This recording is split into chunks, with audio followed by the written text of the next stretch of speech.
Welcome back to the channel. Amazina yitwa Karin Joy. Welcome to the education videos. Nk'ibisanzwe, guess what we brought today?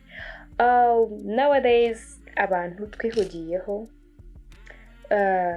dukoresha internet cyane kurusha ibindi bintu. Ikoranabuhanga ryatwaye isi yose ku buryo muri iyi minsi nyine ntabwo abantu bakibona umwanya wo gukunda bagenzi babo cyangwa se gusurana kuba inshuti birengejeho uko byari bimeze mbere, kubera ko internet yaraje yokipayinga umwanya wacu wose twakoreshaga dusura inshuti zacu, tuzikunda, tuzitaho. Ni internet niyo ugiye kumukunda cyangwa kumwereka ko umukunzi ubikora kuri internet. Ni ukuvuga ngo internet yatwaye umwanya munini. Hari igihe usanga rero uyikoresha ariko ushobora kuba ufite ikibazo cyo kumva udakunzwe, kumva ntukunzwe, ariko ugatekereza ukavuga ngo buriya gukundwa ni impano cyangwa se ni byo mu muryango cyangwa se umuntu arabivukana. No, that's not true. Gukundwa ni ibintu biba kubera ko nawe watanze ikintu. Niba wakunze nawe bazagukunda. Ni ikintu mbese ni two-way. Niba wakunze nawe uzakundwa. Ni ibintu nyine bisaba kuba nawe wa participatingzemo, apana kuvuga ngo ni impano, ngo uriya muryango urakundwa, ngo twebwe iwacu ntukundwa. Oya. Uyu munsi rero twaje kuganira ku tuntu dutanu wagerageza ugakora kugira ngo ukundwe cyane, cyangwa se ukundwe niba utanakundwa, niba unakundwa kandi ukundwe kurushaho.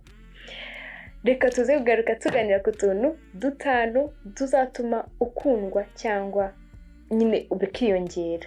Udukurikirane ku musozo, uzatugerageze twose cyangwa se urebe n'akahe kazakora. Iya mbere, seka bikurimo. Wari wabona umuntu useka ariko ukabona nawe ubwawe urabibonye ko ntabwo yasetse bimurimo. Nuseka bitakurimo bazabibona kuri kuryarya umuntu. Niba ushaka ko umuntu agukunda cyangwa se ukundwa cyane cyangwa ugira inshuti nyinshi, niba uri kuganira n'umuntu kanyuzemo umwenyure. Ushobora no kuba atarabizi ko unaseka neza agahita abona unaseka neza. Niba unyuze ku bantu wibasuhuza utishimye, basuhuze wishime, babone ko nyine uri umuntu w'igikundiro, urishimye, sociable, ku buryo niyo banakuvuga bati uriya muntu rwose ahorana akanyamuneza, ahora yishimye. Guseka ni kimwe mu bintu kizatuma ushobora no guseka na mugenzi wawe bigatuma aseka, bigatuma muhita mugirana ya bondi yo kuba mwese mwishimye. Umuntu twarahuye dutera story turaseka, ni umuntu mwiza, ugasanga nicyo kintu akoze rero koko useka bikurimo, atari kwa kundi useka ukabona umuntu yanseko ye irimo inzika cyangwa se kubabara cyangwa utanabyishimiye. Yanseka mbabaye, abanyarwanda bakunda kubikora, ugasanga umuntu araseka ariko ukabona arasekera ku ruhande, ntabwo bimurimo ariko ari kubyihingamo. Seka bikurimo. Nuseka bikurimo mugenzi wawe ubibonye nawe azishima, amwenyure, usange za nshuti ziriyongereye, yongere mu zo wari ufite. Icya kabiri kizatuma ukundwa cyangwa se ugakundwa kurushaho cyangwa ukagira inshuti nyinshi zirenze izo wari ufite, horana akanyamuneza.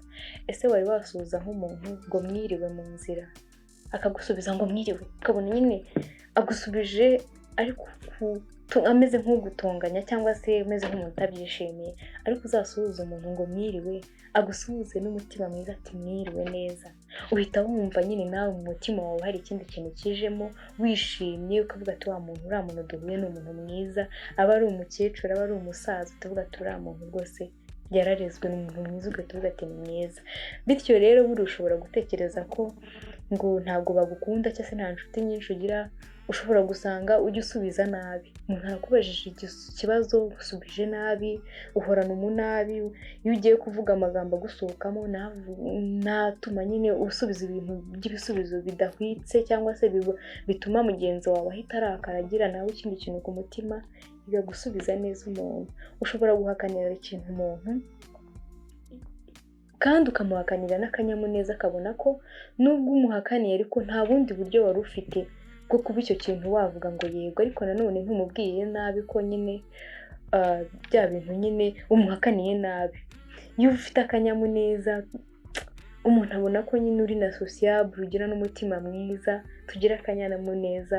Uzabigerageze buri muntu ujye umusubiza neza. Ntabwo bivuze ko mu buzima busanzwe nta bibazo tugira, turabigira, duhorana ibibazo ku kazi, mu rugo cyangwa se hehe, ariko ibyo bibazo ntibyagakwiye gutuma bigutwara ngo bitume imvugo yawe cyangwa se ibintu byose no ku maso yawe hahinduka.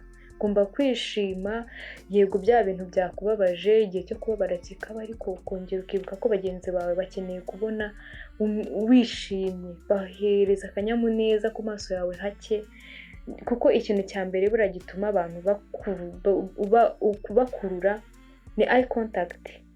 Niba uri kureba ufite akanyamuneza ku maso na mugenzi wawe nakureba nawe kazahita kaza, wari wabigerageza uzarebe umuntu wishimye urebe ko wowe wakomeza kubabara, keretse wenda ari ishyari cyangwa se ari ishyari ko ari inshuti yawe ukamureba yishimye nawe wumva wishimye. Bityo rero duhorane akanyamuneza kugira ngo ugire inshuti nyinshi cyangwa se ukundwe cyane.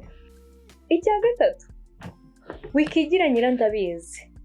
Wari wabona abantu bari kuganira ikiganiro cyabo, bari concentré, bari kuganira ibintu byunguka wenda cyangwa se ni ibyabo gusa, ukajya kubona ukabona umuntu araje arahurudutse, ntazi iyo biva ntazi iyo bijya, araje nawe wese atanga ikiganiro kuri ibyo bintu mwavugaga kandi wenda byari ibyanyu gusa, cyangwa se nta nubwo abifiteho nosiyo bitewe n'ahantu ikiganiro cyatangiriye, ari kuvuga ibintu bitajyanye. muba mumeze gute? Uri kuvuga taratudeviye cyangwa se muhita munarakara, uhita wumva guteye umutima mubi.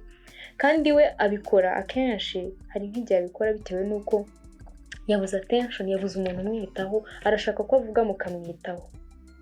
Ugasanga ari guhita asa n'ibiganiro kujya nyine nawe mumuvugeho cyangwa se mumushyire mu kiganiro. Ibyo bintu ni bibi cyane, niba ujya nabikora bihagarike, kuko ibyo bintu aho kugira ngo bigufashe kuba wakundwa cyane, bizagufasha kuba wakwangwa, kuko buri muntu wese nazajya akakubona uje ndavuga tubaje kutwivangira mu kiganiro. Wikigira umuntu uzi ibintu byose, ngo iki nge nagishobora, ngo iki ngiki nge nagishobora. Ntabwo bivuze ko nta kintu ushoboye, ariko mu gihe cya nyacyo, igihe cya nyacyo vuga ko ugishoboye, ukibakorere, ubafashe, icyo gihe bazagukunda. Ariko buri gihe niba uhora uvuga ngo ibi ndabizi, ngo ibi se sinabyize, ngo ngewe nize ahangaha, ngo igifaransa ndakizi, icyongereza ndakizi, ushobora gusanga banabizi kukurusha gusa kubera ko uhora ubereka ko ibintu byose ubizi, barakwihoreye batuma ubikora, ariko ntabwo bagukunda, gusa babuze uko babigenza, babuze aho bagushyira. Wikigira nyirandabizi rero, kuko ibyo nta kintu bizagufasha mu kugukunda cyane cyangwa se kuba wakundwa n'abantu benshi, ahubwo bizatuma bakwanga. Bityo rero ujya ukora ikintu cyangwa se bereke ko uzi ikintu mu gihe cya nyacyo. Iya kane, wikihutira guhita uca urubanza cyangwa ucira urubanza bagenzi bawe. Hari ukuntu uba utekereza, hari ibintu ukunda, hari uko ubayeho, uratekereza ukumva abantu mugomba kuba inshuti bagomba kuba bafite ibyo bintu ukunda cyangwa se ukubayeho, ariko bagomba kuba oya, ntabwo ari byo. Wihita ubona abantu nyine kugira ngo ubabone inshuti zawe. Ntabwo uzabona abantu bose. Niba ukunda umuceri ntabwo uzasanga bakunda umuceri, niba ukunda gusohoka ushobora gusanga akunda gusenga, ariko bashobora kuba inshuti zacu mu buzima. Ntabwo mu buzima buri muntu ahora afite inshuti zimeze gutya. Niba kandi ufite n'inshuti, ntabwo ari byiza guhora uvuga kuri bagenzi bawe umubwira ngo dore uriya ukuntu ameze, ngo ameze gute. Ahita atekereza nawe, kuko afite ubwenge, aravuga ati niba ushobora kuvuga mugenzi wanjye hariya hirya, cyangwa se ukavuga uyu nguyu, nanjye iyo ngiye buriya uvuga ya mico yanjye, wenda ya madefo yanjye, kuko nta muntu utagira defo. wiba judginga, wihita wihutira guca urubanza kuri buri muntu uwo ari we wese, kuko nawe ntabwo ufite karite gusa, buri muntu wese agira defo na karite. Ahubwo icyo inshuti zibereho ni ukwakira za karite nziza na za defo mbi, ukamwakira uko ari, ntumujudginge, ntuce urubanza, ukamwakira gutyo. Bityo nawe numwakira nawe azakwakira, bya bindi byawe bibi n'ibyiza, ubona inshuti nyinshi, abantu benshi bazakwakira. N'ubu utari wa muntu uca urubanza udaruvuga ngo yameze uku, uzakundwa cyane. Icya gatanu, ari nacyo cya nyuma, ari nacyo cy'ingenzi, ihutire gusaba imbabazi.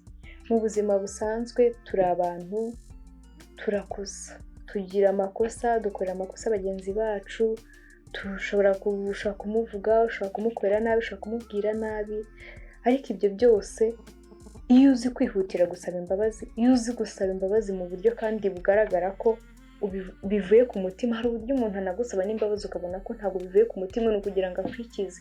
Iga gusaba imbabazi, kuko ni ibintu byoroshye, ni amagambo abiri, I'm sorry, cyangwa se mbabarira, je suis désolé. Ushobora kubibwira umuntu agahita avuga ati kuva unsabye imbabazi nyine ndakubabariye.